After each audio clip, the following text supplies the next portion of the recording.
Welcome back, everybody. Digital Marketing Wednesday with yours truly and Coach Ben Mathis. Hope everybody had a great Independence Day weekend. Maybe got a little time off with your friends or family, or maybe you're taking some time off right now and catching the recording of this. We're excited to be here with you today to talk about one of our favorite topics, which is lead conversion and lead nurturing. Ben, as you and I were preparing for this, we were saying this is a topic we feel like we cover a lot, and it's one of those that we feel like we want to keep covering because we get so many questions on it. I know you and your team do a fantastic job of lead conversion, so we're going to dig into that today. So before we get to the meat and potatoes of today's session, what's going on in Raleigh, and what are you most excited about in today's session? Raleigh's rocking and rolling, man. Just trying to keep up with the market right now. It's craziness. Good stuff. So today's session, most excited. This is probably one of my favorite topics because there's so much hidden here that I feel like you can keep on digging and you find new nuggets all the time. And for us, we know from our time in doing all this, the lead follow-up piece, people get so caught up in one segment of this whole funnel piece here that the lead follow-up on a long-term scale, that's where the money's at on all of this. So sometimes people get so caught up in instant conversions or immediate sales that they don't look at the long-term play of it. So I always think it's interesting and fun to talk about this and really dig into, what's going on, not just in that initial 30 seconds of conversation with the lead you may get, what's the long-term play of it. So that's my favorite thing to talk about. So we'll be getting into that a little bit today, and that's probably what I'm most excited about. Yeah. Well, and I know we touched on this a little bit before. So you and your team convert incoming leads at what percentage? Because I think it's a good time to flex your muscle on that and keep everybody on the hook for what we're going to cover. Yeah, so we're at about an 80 to 85% response ratio from every lead that comes in our door. And if you guys aren't playing in the internet or inbound lead game, that's extraordinarily high. And there's some things we do there that we'll talk about today to make sure we get responses from all of our people that come in the door. From that, we average around between a 20 to 25% appointment set to held ratio after we have a conversation with someone. And then from there, we close about 7.7% of all the leads. And again, just to give you kind of a metric there, typical internet is between 0.5% up to 3% is considered pretty good. I know a couple other teams around the country that are in that 6 to 7% range where we're at right now. And they follow a lot of the same frameworks that we follow. Right. Awesome. Okay, so what's the most important point to start with, and then just run as long as you want to run on that. And I'll just kind of hang out and throw questions your way. Perfect. I think the biggest thing that people get caught up in is, why should I generate just a crap ton of leads? Because there's always that conversation around quantity versus quality. Some sources produce better leads than other sources. And I think that gets caught up, again, this conversation of right now business. And what I want to challenge everybody on for a second is stepping back and looking at the macro play here, the long-term formulation of your business plan, creating different ways for you to communicate with people. So one of the people that I follow, he's always talking about how you get in front of people. You can buy your way in front of people, or you can earn your way in front of people, right? So when you buy your way, you're doing the advertising methodology where you're paying to put your brand and your name in front of people in general. Earning your way is more the hand-to-hand combat, right? Your sphere, your organic, things you're doing along those lines to earn your way, work your way in front of them. And both models will work, right? Both models will work for a period of time. There is a limited amount that you can produce on that earned volume play because you only have so many hours in a day. So really, I'm always thinking, if I ever want to step out of this and have something that is on autopilot, produces a steady stream of predictable income, because like Bill said at the top of this, we know our numbers down to a point of where I can pretty much look at a month and say, I have this many inbound leads. I know my conversion ratios. I know exactly how much GCI is at the end of the month. If you run that more organic level business where it's more hand-to-hand combat, referral-based, solely referral-based, it can be harder to predict how much business you have coming out of the ground if you don't have some type of marketing or advertising to supplement it. Plus, it keeps you, and we won't go into the whole discussion between employee, self-employed, having a business, but it kind of keeps you in that self-employed model where you really can't step out because you drive that piece of your business. So I think it's always important to start this conversation when we talk about lead conversion, really getting out of the mindset of a lead conversion mindset of right now and really start saying, how can I stretch that long term? Because that's really where the for us, we've seen the best results is the long-term view of all this. And when we run through the numbers on this today a little bit, you'll start really seeing that if you are in that 1 to 3% conversion category, what does that mean? It means that 97% of the leads you generate are not going to buy right now. So we just throw those away, burn them up, get rid of them, or do you believe they're going to buy or sell at some point? And the secondary question to that is, are you going to be in business? Excuse me. Are you going to be in business whenever they do decide to buy or sell? If the answer is yes to that, then we need to figure out some way to nurture them. So I always start there and say, think bigger. Don't just get so caught up in the right now of the whole lead conversion conversation. Think bigger on that front. Right.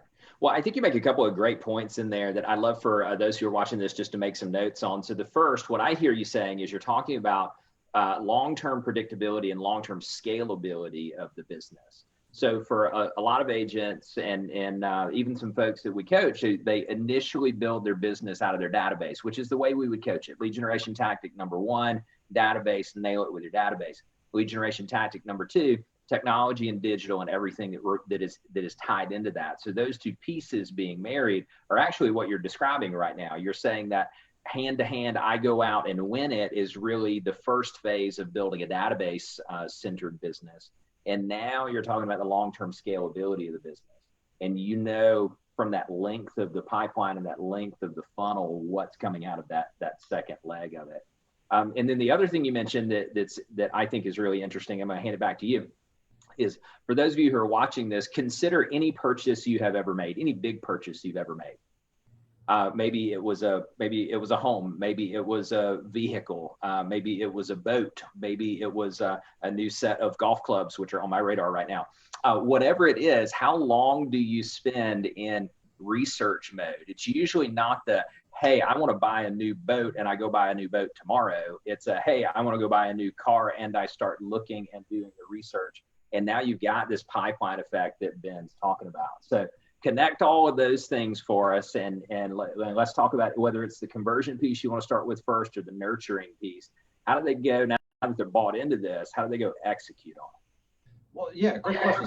So let's start with the conversion piece, right? Because that's the top end. That's the one I get the most questions around. And I'm gonna give you the framework that we follow to convert these leads at a very high level initially, and then we're going to walk you through the lead nurturing process, and they're hand in hand. So sequentially, a lead comes in the door. What's the first thing we have to do? We have to attempt to convert that lead into closed business, right? So there's a formula there for this that we follow, and so it's 5 steps. The number 1 thing you're supposed to do is what?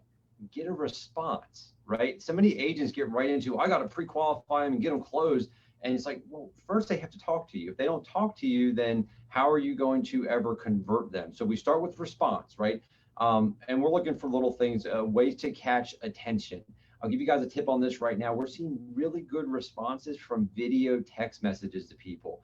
Keep it to 5 to 10 seconds, quick introduction of who you are, send that out to them. It's getting a better response than anything else we're seeing right now. There's also a long sequence here that you can send in terms of different ways to ask questions to generate a response. Again, don't make them really meaty text messages or emails where you're giving them a whole diatribe of things to read through. Basically, keep it to single sentence questions, things that are going to spark more than a yes or no. Either way, your main job right now is to get a response. Once you get a response, the next step is moving into building rapport. How do you build rapport with people? We follow the Ford method, right? Family, occupation, recreation, dreams. Asking questions around all of those things are important. I promise you this, if you're asking questions about somebody or about their interests, which right now we know they're interested in buying a home, so asking about their lifestyle, what has them wanting to move, things of that nature, you're going to build good rapport with someone. If you skip the rapport piece, you're going to have a really hard time getting people to close with you because they don't trust you and they don't like you yet. So you have to earn that right to take them to qualify them and then close them. So the next step would be qualifying them. This is basic stuff, and it's really scripted stuff, just time frame, motivation. Those are the top 2 things I'm always looking for when we script and role play with our agents. I'm always looking for, did you find out the motivation of someone? Did you find out the time frame that they're looking to do something in? Because both of those, we can work backwards into getting them into a decision point, either to meet with us for an appointment, talk with one of our lenders, or move to another next step if it's a longer term nurture. asking them if they have an agent, have they talked with a lender, have they set up any kind of, have they thought about financing? Are they going to pay cash for it? You need to qualify your prospects so that you know if they're ready, willing, and able to purchase a home with you. The fourth step is close, right? Just close the person at this point. If you've done all the other steps, you build rapport, you qualify them at a high level. Now they know you, they like you, they trust you, they believe that you can help them. Now you need to close, ask for an appointment. So many agents get to this point and they say these three little words that just drive me nuts. They go, let me know. Let me know. And what that is a passive way to close somebody. I'm not saying it'll never work. It's just you need to actively close a person, ask them a very specific question, drive it to a specific action in that close. And the last thing that we found were really helpful in getting people to show up for their appointments, because we were at about a 50% set to held appointment ratio when it came to the inbound leads we were generating, not database leads, but the inbound leads we were generating. And what we realized was after we would close them for an appointment, get a time set, my agents were scooting off the phone, right? They're like, woohoo, we got an appointment, let's go party. And what we realized was laying out the next steps for everyone was huge in this sequence. If you can lay out the next steps, I like keeping it to three things. This is going to happen, this is going to happen, this is going to happen. Here's what to expect, who's going to reach out to you, here's what I'm going to do next. It lets them know that there's going to be a follow-up. It lets them know that things are going to be in motion on the other side. So they're expecting you to reach back out to them and they feel compelled now to respond to you and show up for their appointment. So that's the 5-step sequence we do to convert leads. The key here on this is really the speed at which you do this. I cannot emphasize this enough.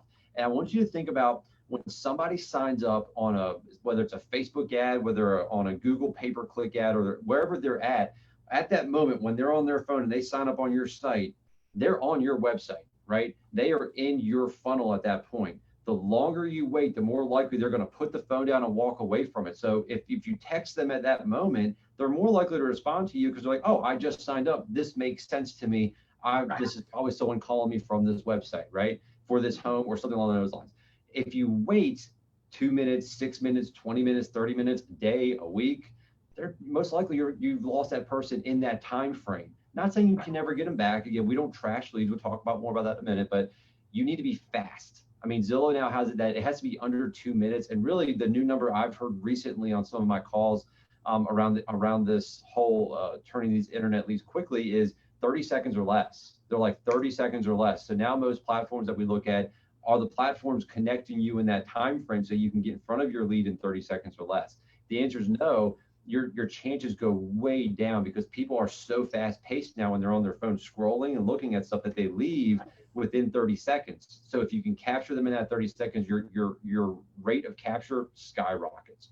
So yeah, that's the 5 steps that we follow on the lead conversion side.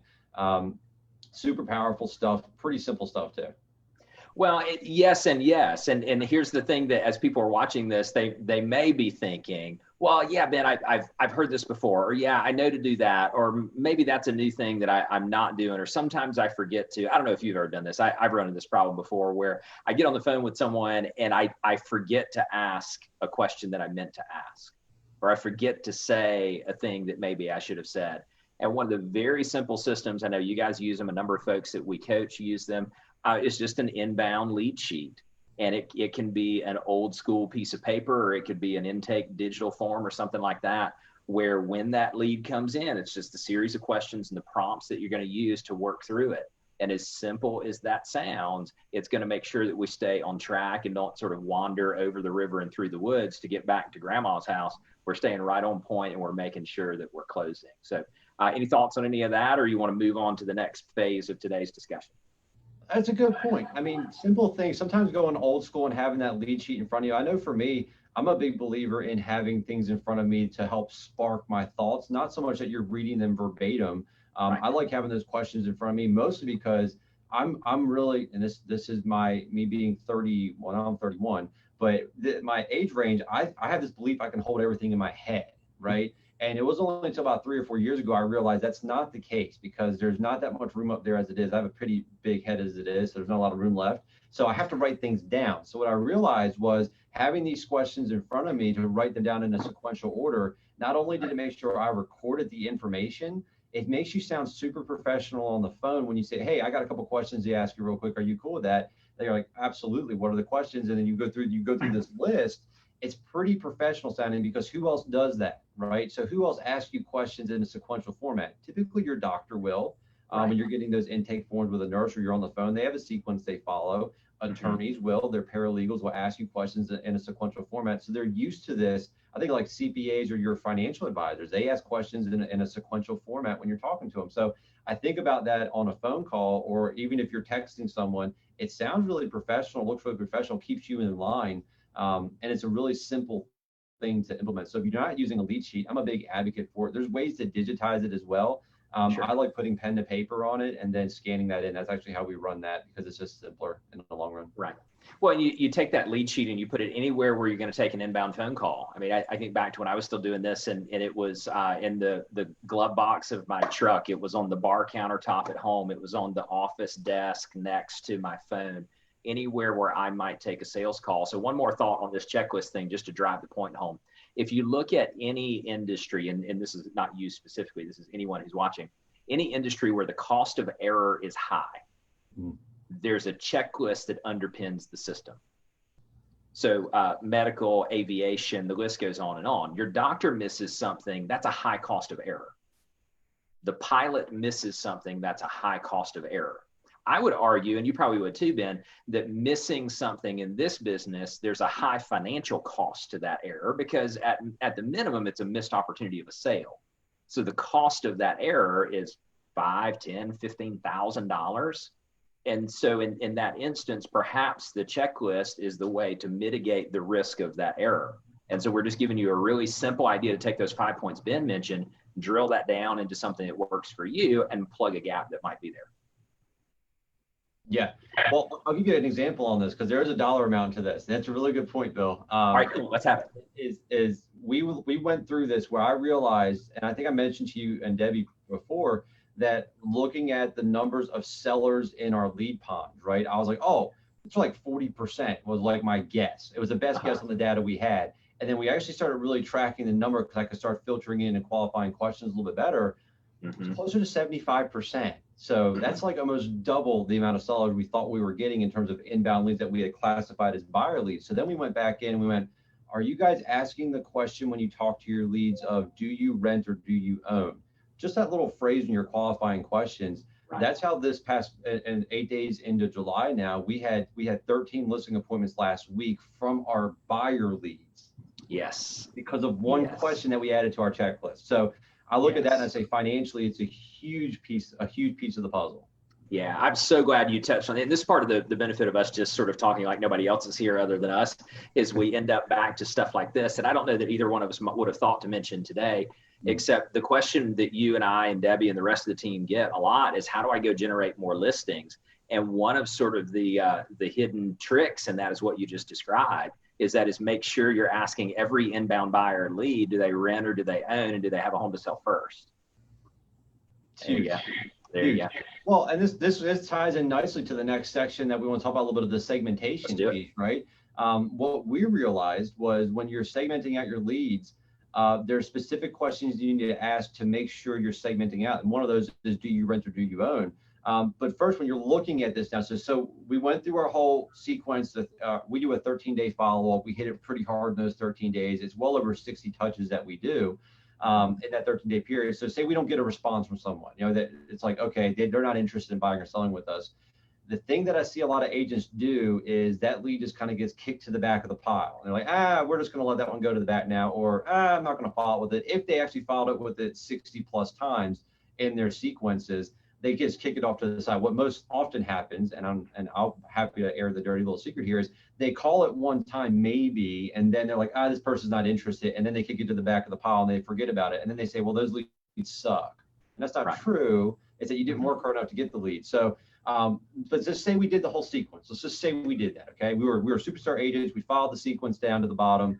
When we go through that on that 1 to 7% conversion, say we get 100 leads in. Hypothetically, we now have between 93 and 99 leads that did not convert into a sale within that first conversion sequence. So now this is the actual most important part of your business is what are you doing on the back end of this with the funnels and the segmentation? So one of the questions I get a lot is how do you segment your database? And I won't go into segmentation of the database. I do believe segmenting the database is different than segmenting inbound leads. And the way I like to segment inbound leads, and again, I'm not going to get tactical on this stuff today. I'm going to stay strategic here with you guys because tactical, it's literally tailored to your business, right? So you can pretty much decide how you want to segment out your leads, what tags you want to apply, what sources you want to use. All of that stuff can be unique to you and your team or your business. The way I always look at it is two big categories. The first thing you have to remember is all leads are not the same.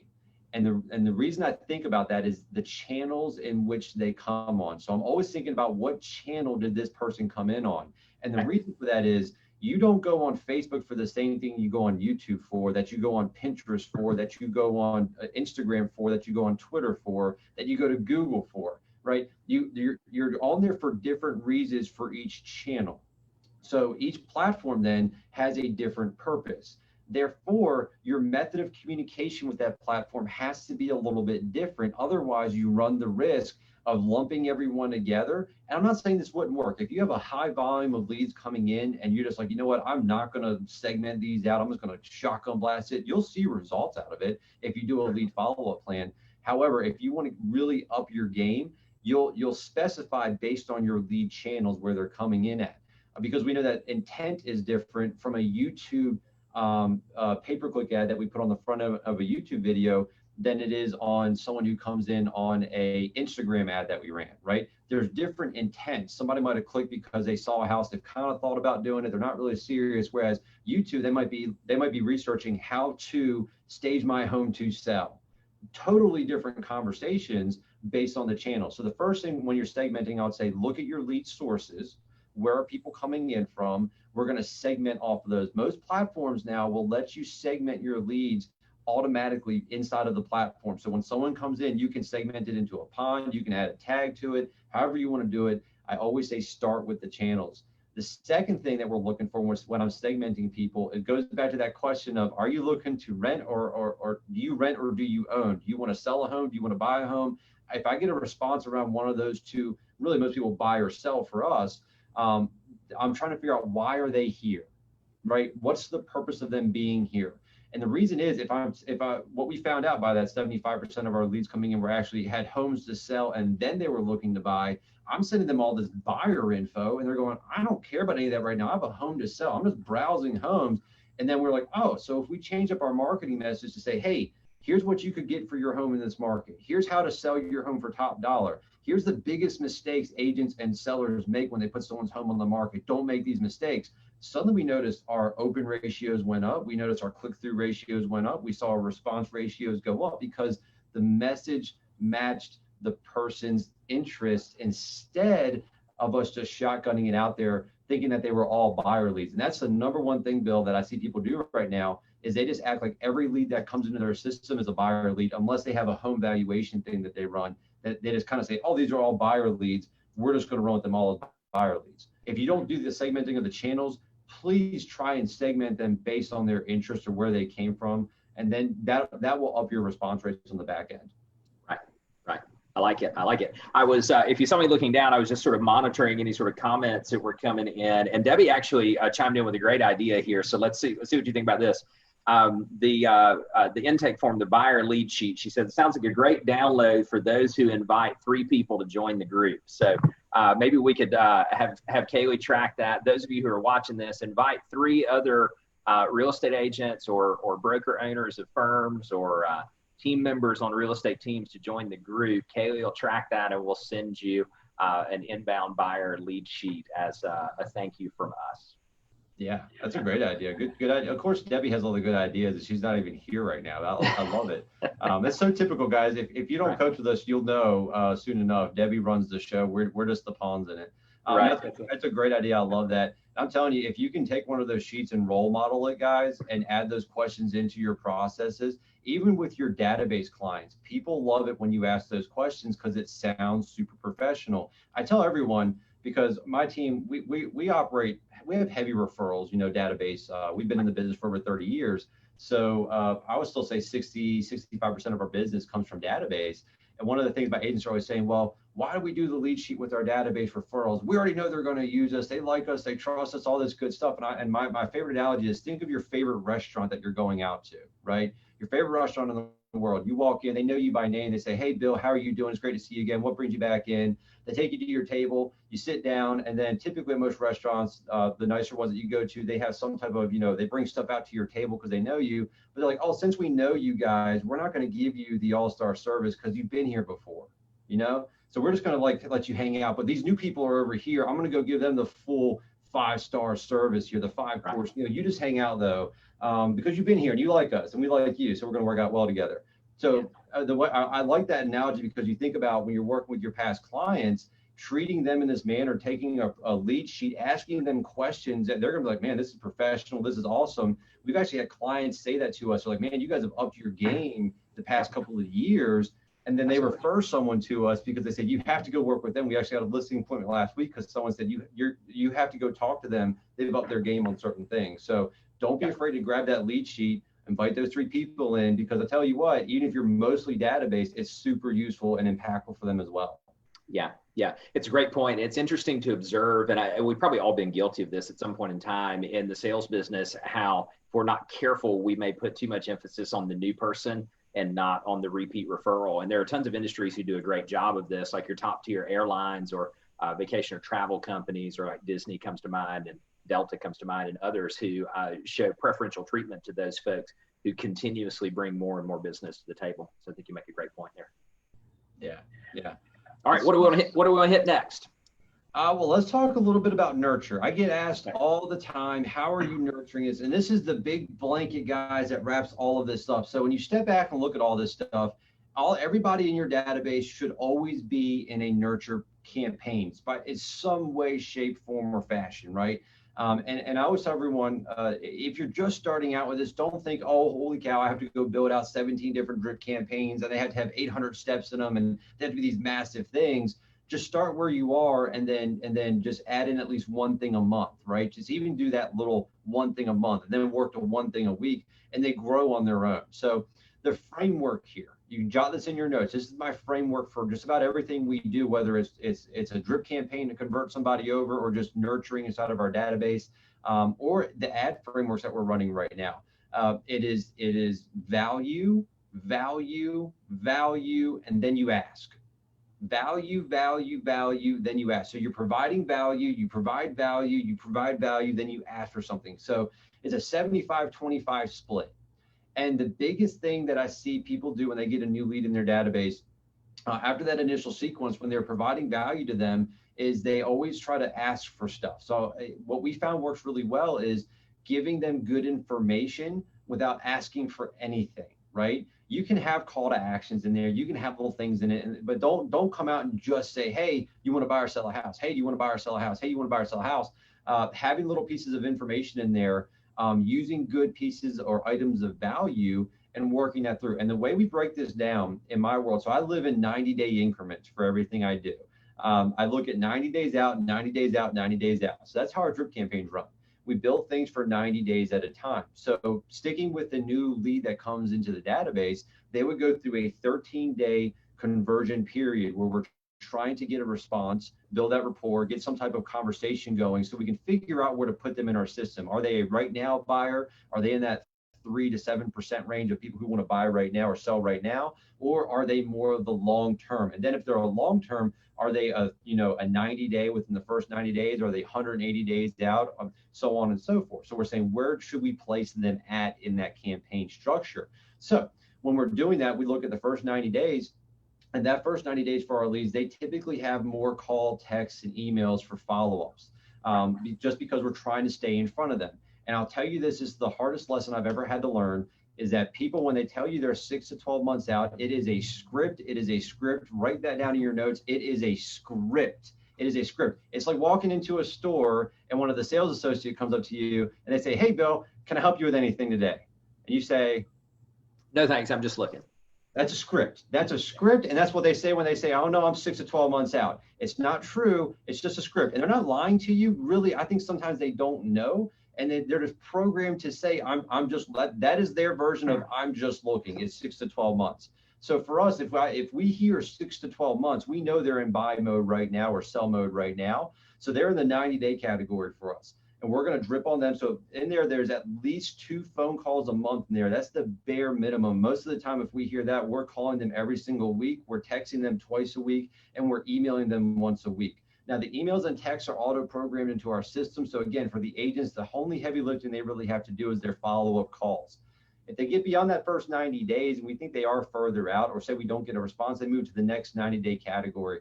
That's where we start peeling back the amount of calls and texts. The emails were pretty heavy on, just because emails, people get so many emails in their inbox, and they get lost, right? So we were pretty heavy on the email follow-up piece. Text we do at least once a week in that next 90-day category, and we'll call at least once a month. Beyond that, in the third tier, we're calling at least once every 2 months, and then we have at least 2 texts a month going out, still doing the email every single week. And then the last category, we're calling every quarter just to check in, trying to see if we can get a response. We haven't gotten one at that point. The text is going out once a month. So everybody in our database gets at least 1 text a month from us. And then they still get the emails plus market updates, plus reports, things of that nature. So right. That's the long-term framework of it when you're looking at it, of how long should I nurture someone. And I've said this before, Bill, leads in our world never die. Leads in our world never die. The longest lead that I've converted into a sale, she came in, it was with our very first CRM and we ever used, and she actually went under contract about 6 months ago and bought and sold a home with us. She had been in our database 8.5 years, did not respond to us until about 6 months ago, raised her hand, said, I'm ready to do something now. We've been through, I think, 3 or 4 platforms since then. So right. She just followed us along on the platforms and kept on opening up the emails, but she never responded to us. Right. So those type of people are sitting in there and they incubate. So the time horizon on this is really dependent on how long you intend to be in the business. It's not dependent on the people in there. There's different time frames for different types of leads. We've covered that before, so we don't need to go into the weeds on it today. Sure. But everybody that comes in your world, I would anticipate them being there for a while, and your job is to nurture and be there when they're ready to buy or sell. Right. Yeah, I like your discussion on the people coming in the door 6 to 12 months and saying they're 6 to 12 months out. And there's actually 2 things that are going on there, which and I'd like to share with the folks at home. The first is the reason they most often say 6 to 12 months out is not because they're intentionally lying to you. It's because they're afraid you're going to maul them like a honey badger if they tell you that they are actually 2 to 3 months out. And it's no different than if you walked in the store and someone says, hey, can I help you? And you were to say, well, yeah, actually, I'm here to buy shirts. And the reason people don't do that is they're afraid that the salesperson is going to pounce on them and force them to do something that they don't want to do. So what you're experiencing there in language tactics is what's called a reflexive no.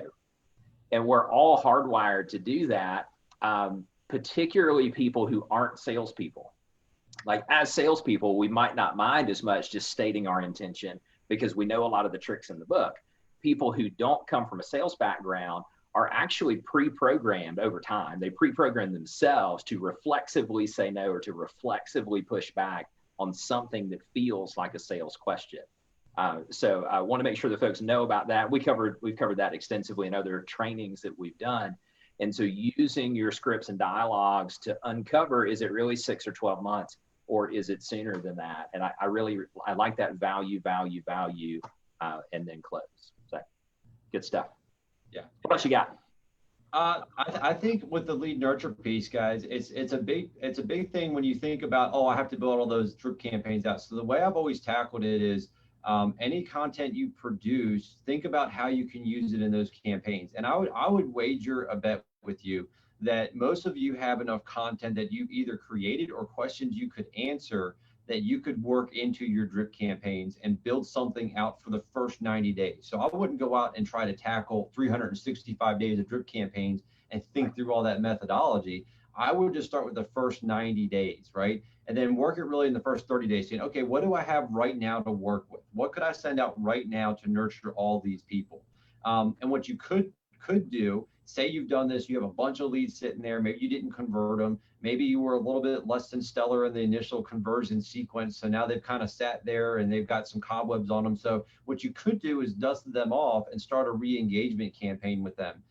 Start informing them of what's going on in the market. Make it a good time to break the ice. Talk about some things they don't know about. The big thing you have to think about is making sure that if you want people to respond to you, you need to make them curious. So I think the biggest thing that I've learned in terms of frameworks for how people buy things is the ELF logic, right? ELF. So people always start with emotion, and emotion for people is how they'll justify most of their actions. And after emotion is logic, right? They switch into logic mode to justify why they feel like they should do this now. And the biggest thing to get a response out of people is fear, and not negative fear, not, oh, apocalypse now is going to happen, the world's going to end. It's a fear of scarcity or fear of missing out. Those two are very powerful things to get people to interact with your content. So if you're thinking of subject lines for your emails, or you're thinking of a text to get a response, always go from that angle of how can I get some scarcity in there? How can I produce a response out of that based on the fear of missing out? So recently I was telling Bill, we're working in development right now. And one of the things that we did was we're trying to move the 10 lots for one of our builders and get them sold. And they've had a little bit of a struggle getting it done. So they brought us in to do it. And what we did was I said, there's only 10 lots left. I didn't phrase it as these 10 lots suck. That's why they're left. There's only 10 lots left. You need to hurry up and contact us right now so we can sell these lots. And they had not gotten a single call in that community for the past 60 days. And we've had like 6 appointments to go out there and look at these lots. Now, will we sell them? I don't know the answer to that question. I can tell you, though, that we did our job in getting people interested just by a reframing of the question, where it became less of a, oh, these are there because there's something wrong with them. And this could work for resale houses, expireds, FSBOs, things of that nature. If you're taking on those categories, reframe it as there's not anything wrong with this property. It's that the scarcity is there of come and hurry up before they're gone. So always think of how can you produce that fear of missing out or scarcity, and you'll be surprised at how many people will raise their hand. When you have, if you're doing any kind of value guides or anything, always give them the 5 secrets to something, but don't tell them what it is, and you'll see your open rates go through the roof because people they have to know. I don't know how many of you guys, I'm the world's worst for it. Like Facebook loves me because they'll be like, they're like, here's the 5 key things to make your world so successful. I'm like, well, I just want to know what the 5 things are. So of course I'm going to click on it. So those type of things are intentionally built that way. The key here is you have to deliver the value to them, though. If they click on that and it's junk that you're serving them and it's crap content, they're going to check out, and then you've broken the trust, and they're never going to come back into that world and trust you again. So don't send crap content out. Make sure it's good enough that when they do click on it and it's compelling enough to get them to click on it, that the value delivers on the other side. Right. Yeah, you make a really good point, particularly on the fear of missing out and doing that. And I like the way that you articulated that as well. In a way, it's not doomsday fear, it's scarcity fear that's factual. So something like a house that we just listed and we say the only home for sale in this neighborhood, or homes for sale in this neighborhood sell in 4 days, act fast. Something like that. Like that's factual, data driven, playing on the fear of missing out as a motivator. Right. Yeah. And I think that's the way to do it too. So when you're thinking of value guides too, I get a lot of questions around what pieces of value, items of value can you offer people? We've seen our conversion rates go up really high with this. And the best way to do this is just jump in Canva, jump in a free software platform that they have out there. And they have all these templated guides, newsletters, things for you to create. I mean, literally, it's as simple as you hit copy this template and then you type in your information.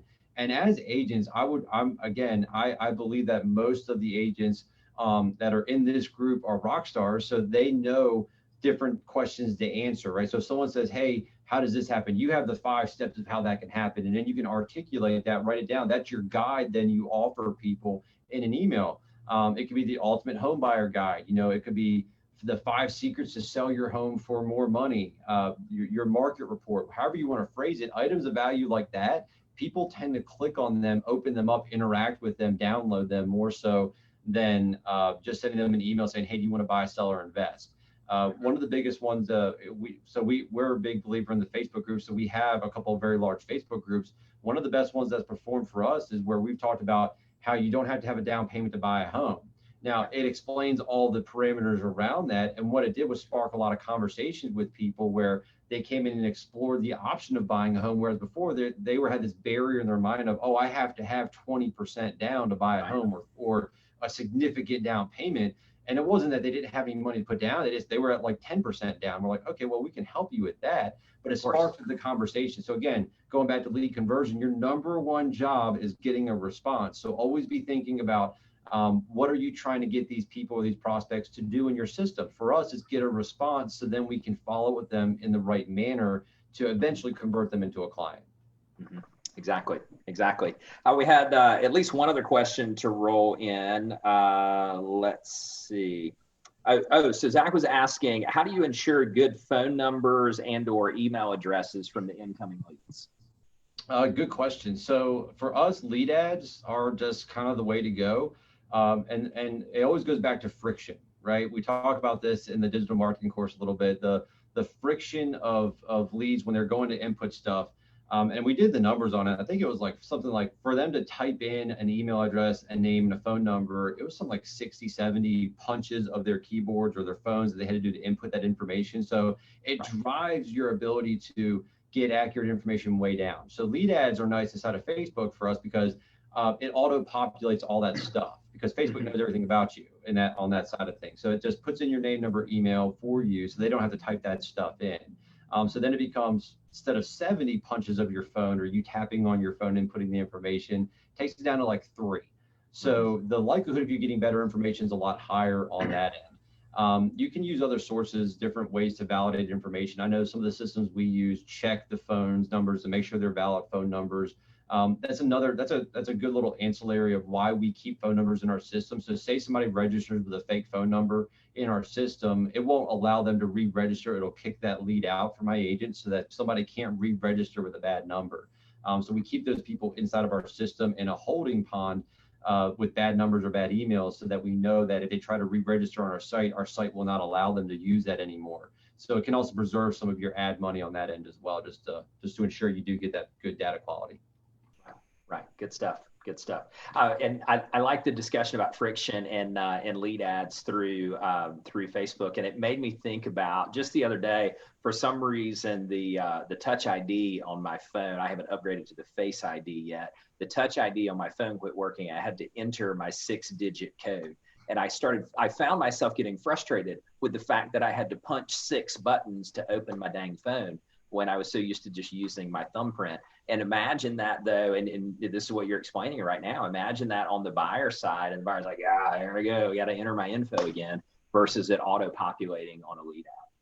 Well, I also think about, like, when they're entering your information in, how much easier is it just to put 9999999 in instead of actually entering the right phone number in, right? I always think about, like, because like you said, I get frustrated by that kind of stuff now. I think we've moved into this society of moving so quickly that we actually look at this as like a slowdown or a barrier. So it's like, I'm not going to give you the right information. And personally, I'm the world's worst. I'm like, I'm not going to give you that because you asked for it. So like, now I don't want to give it to you because you asked for it. So it's like, if you can make it easier for me where I don't have to do it myself, then you're going to get better quality information. The interesting thing we're seeing too on the Google side is that so many people are Gmail users now, just across platforms, that when they log in if they use Chrome.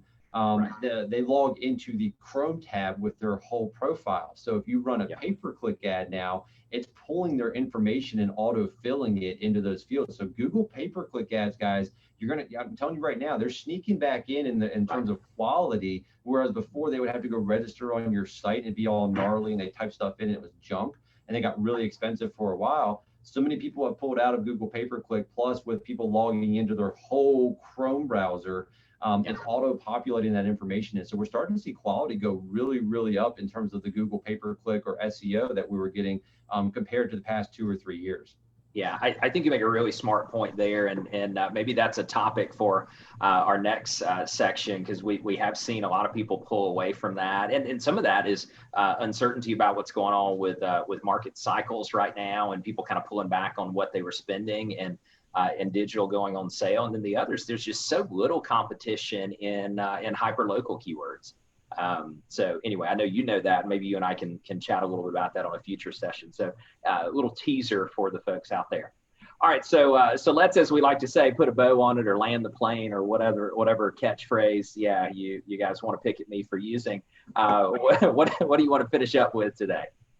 I think the biggest thing here is you have leads coming in and you're producing leads in any capacity. Well, first, if you're not, I would strongly consider, if you're at the point with your database where you're like, you know what, I'm running as many hours as I can here, then it's time to start thinking about how can I grow my business and scale it. And the way to do that is through advertising and marketing in a smart manner. And in terms of dollar per eyes or eyes on product, you're not going to get a better return than you will digitally. Right now, because if you go to mail a letter, it's about $1 to mail a letter for one person. Whereas my cost per impressions, I was looking at them this morning, says cost per 1,000 eyeballs. I'm at 22 cents on some of my ads. You can't get it cheaper than that right now. So if you haven't thought about it, I would consider it as you build your businesses out. If you are generating inbound leads, I would strongly encourage you to really take on the conversion problem, because if you can start converting those leads at a higher level, you have instant cash flow. You're already spending the money, you're doing the work to get those things coming in. Go convert at a higher level. And then beyond all of that, if you are converting, say, at an extraordinary 10%, you still have 90% of these prospects that are going to buy or sell sometime in the future. Data shows us every 7 to 10 years, according to the NAR statistics, so they're going to buy or sell. And if you intend to be in business or have a business that is producing income for you down the road, strongly consider putting really good nurture plans in place. Just take the time to go through them sequentially. Don't feel like you have to eat the whole elephant at one time. Take it one bite at a time. Start with content you're already producing and work that into your plans. Just get it out there so that you're nurturing the people. At the very least, go and take something like Keeping Current Matters, send it out to your database at least once a month, just something to keep you in front of them, and then build off of that sequentially down the road. Yeah, great point. They don't necessarily need more leads. They need more of a focus on conversion. Yes. Yeah. Although I go back to, at the end of the day, if you think about it, say Facebook goes away tomorrow, say Google goes away tomorrow, say Instagram, say every lead source you have in the world goes away tomorrow, and you're not allowed to buy or sell or buy any more leads from anywhere. How many people do you currently have in your database? And that's one reason why right now we're at the point where I'm just like, we're going to load up as many as we can, get that data inbound, because you own that list. And that's a good point, Bill. Actually sparked a good thought to end on. Yes. Whenever you think about somebody acquiring somebody's business, what are they really buying? Sometimes it's proprietary technology. Sometimes it's their systems.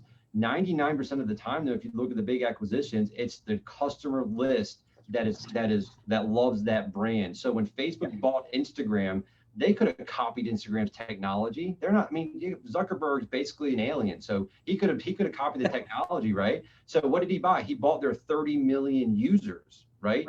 When Google acquired YouTube, they didn't acquire their video technology. They acquired their users, their data list. So how big is your data list? I always think about going to your dentist. I've had this happen to me. I walked in, found out my dentist had retired, and there's this new person sitting there. And you know what? I was like, well, I guess I'm stuck with you now, because I'm not going to go find a new dentist. And he must have liked you and trusted you, because you're here in my seat taking care of me now. So always think about, when you think about this list you're building, it's not just an expense for a lead. You're buying a piece of data that's going to support you in the future if you nurture them properly. So this is a very long-term strategic play for your business if you're smart about it. I think so many people get caught up in, my leads are costing me $3, $5, $10. And it's like, that's not really an expense if at the end of the day you look at your return on investment there. Because long term, if you ever go to sell your business or hand it off to other people, that list you carry, that you own, that you can market to whenever you want without paying anyone else, you own that list. So it's an important piece of your business. It's a really big asset. I think people kind of classify it as an expense rather than an asset. Right. Yeah, you make a great point on that. I'm reminded of when Debbie and I interviewed Jenny Wiemert on, I think it might have even been our first Thought Leader Friday interview when this whole thing started. And one of the things that emerged from that conversation with Jenny is she was, I'm paraphrasing now, she was talking about different things going on sale during sort of, let's just call it the first round of COVID for discussion purposes. And I was talking with a client this morning who said he took that idea and went and looked at all the various things that were on sale that he wasn't in yet, and went and ran an experiment on a particular lead source. Spent $700 on it in a 30-day period, got 5 closings or 5 under contract out of that lead source. and it was a brand new lead source for him. And I just say that to encourage those of you who are watching this and listening to what Ben's talking about. And if it sounds like something new, it's not necessarily bad. We're talking about considering adding additional pillars and additional layers to your business for the long-term build out and scale. All right, Ben, any other parting thoughts from your end before we wrap up for today? Go and do, people. Go and do. Yeah, go and do, and invite 3 people into the group. We'll be sure to send you the buyer intake sheet for those folks who do that. We'll catch you 2 weeks from today for the next round of Digital Marketing Wednesday. Thanks, everybody. See ya. Bye, guys.